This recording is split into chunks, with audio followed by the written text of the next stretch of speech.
Taiwan and China are asking one another to face the facts about Taiwan's sovereignty. The problem is, neither side can agree on what those facts are. The latest back and forth comes a day after the one-year anniversary of President Lai Ching-te's inauguration. Reece Ayers has been following the rhetoric and is live from our newsroom in Taipei. Reece, what has China said and how is Taiwan responding? As you mentioned there, Jeremy, both sides saying that the other needs to face the reality of the situation. But there are two different realities here, apparently. China's reality is that Taiwan is and always has been a part of China. But for Taiwan, of course, the reality is that, you know, they already kind of operate as a sovereign country.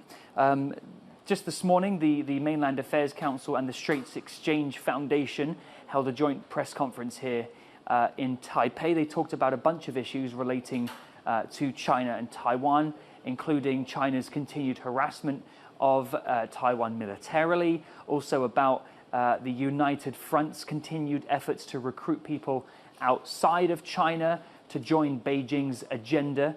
You know, one of the items there being bringing Taiwan back to China.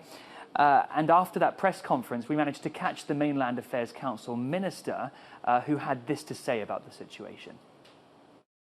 也要务实面对这个台湾人民对于自由民主生活方式的坚持，也要务实面对两岸互不隶属的客观事实与台海现状。希望两岸能够对等尊严，能够健康有序的交流，还有对话。 So the minister there restating President Lai's offer of dialogue that he made yesterday.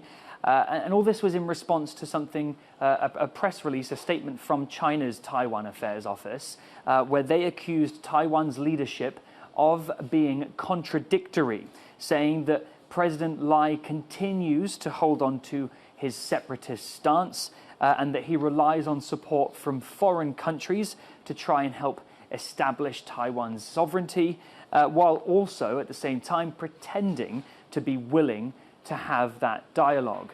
The Taiwan Affairs Office went on to say that if there was to be a dialogue, it can only ever happen once Taiwan recognizes that it belongs to China, repeating a threat that they've said many, many times, that Taiwan will eventually and inevitably be unified with the motherland. So probably not any chance of a dialogue happening anytime soon, as we've got conflicting opinions and messages coming from Taiwan and China.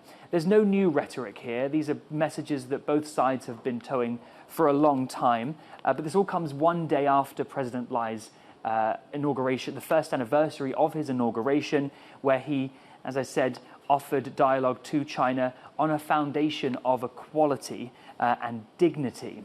There hasn't been much of a military response from China as of yet, as some were expecting, though officials say they're still on high alert in case of any action around Taiwan.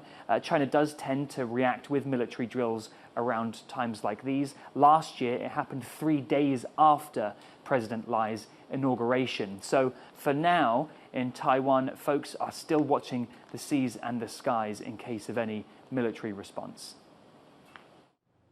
Thanks for that update, Reece. That was Reece Ayers live from Taipei.